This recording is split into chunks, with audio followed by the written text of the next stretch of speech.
네, 안녕하세요. 오늘은 당신이 보내주신 자료, 파산 관제인 홍연필 변호사님의 유튜브 설명을 좀 바탕으로요. 2022년 12월 1일부터 서울회생법원에서 상속재산 파산 신청할 때 서류가 좀 바뀌었잖아요. 그 부분을 한번 집중적으로 파헤쳐보겠습니다.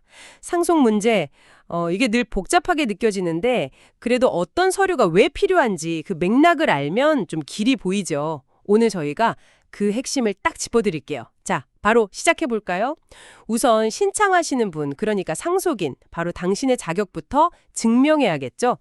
기본적으로 한정승인 심판서하고 재산 목록, 이건 당연히 필요하고요. 근데 좀 눈에 띄는 건 그 인감증명서 제출이 강조됐다는 점인데요.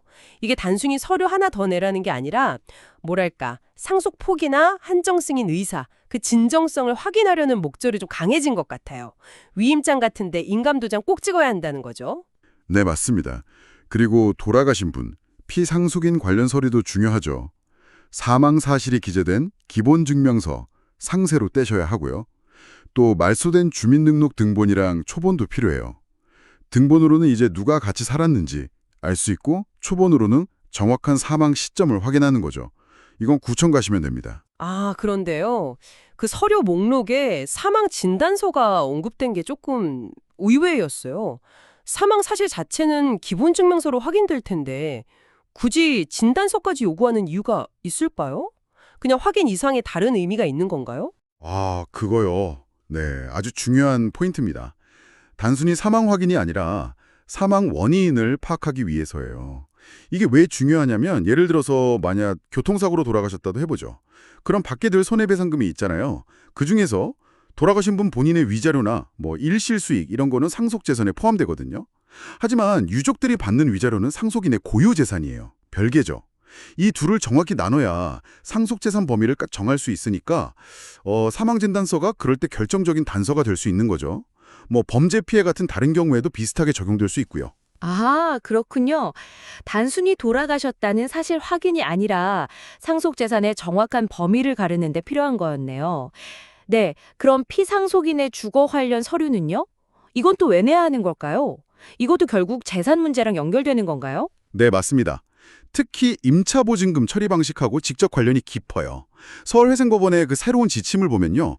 피상속인하고 생계를 같이 했던 유족이 있다면 그 유족의 주거 안정을 좀 생각해서요. 임차보증금 중에 일정 금액, 그러니까 압류금지 범인의 금액 있잖아요. 예를 들어 8천만 원 중에 5천만 원 이런 식으로 그걸 보호해 주려는 경향이 뚜렷해졌어요. 만약 혼자 사셨다면 보증금은 거의 다 상속재산으로 봐서 채권자들한테 나눠줘야 할 수 있지만 가족이랑 같이 살았다면 남은 가족이 갑자기 길거리에 나앉는 상황을 막아주려는 거죠. 일종의 배려랄까요? 그래서 이제 임대차 계약서라든지 아니면 돌아가신 분 명의의 부동산 등기부등본 같은 서류로 실제 어떻게 사셨는지 그 상황을 확인하려는 겁니다. 아, 남은 가족의 생계 쪽을 좀 더 들여다보게 되었다는 거군요. 이건 정말 의미 있는 변화 같아요. 그럼 다른 재산이나 소득 관련해서는 서류 준비가 어떻게 달라졌나요? 제일 큰 변화가 있다면 뭘까요? 한 달의 말부터 1년 안에 신청해야 하는데요. 이거 하나로 무려 17가지 정보가 한 번에 쫙 나와요.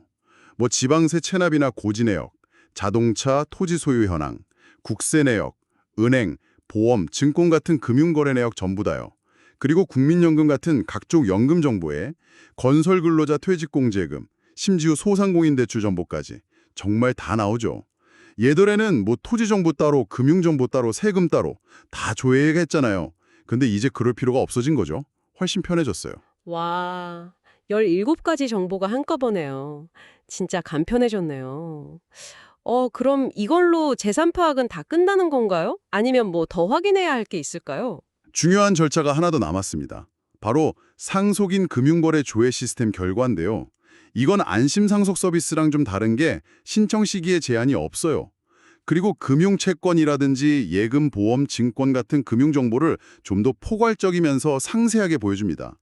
그래서 사실상 이 두 가지, 안심상속 원스톱 서비스 결과하고 상속인 금융거래 조회 결과, 이 두 가지가 피상속인 재산을 파악하는 가장 기본적이면서도 핵심적인 자료가 된 셈이죠. 그렇군요. 안심상속 원스톱 서비스랑 상속인 금융거래 조회. 아, 이 두 개가 핵심이군요. 네. 그럼 이런 변화들이 전체적으로 봤을 때 뭘 의미하는 걸까요? 단순히 절차가 좀 편해졌다. 이걸 넘어서는 어떤 더 큰 그림이 있을까요? 네, 맞습니다. 표면적으로 보면 정보 조회를 딱 표준화하고 효율성을 높여서 상속인이나 법원이나 좀 부담을 줄이려는 의도가 크죠. 법원 입장에서는 사건 초기부터 가능한 한 많은 정보를 딱 확보해서 절차를 좀 신속하게 진행하려는 거고요.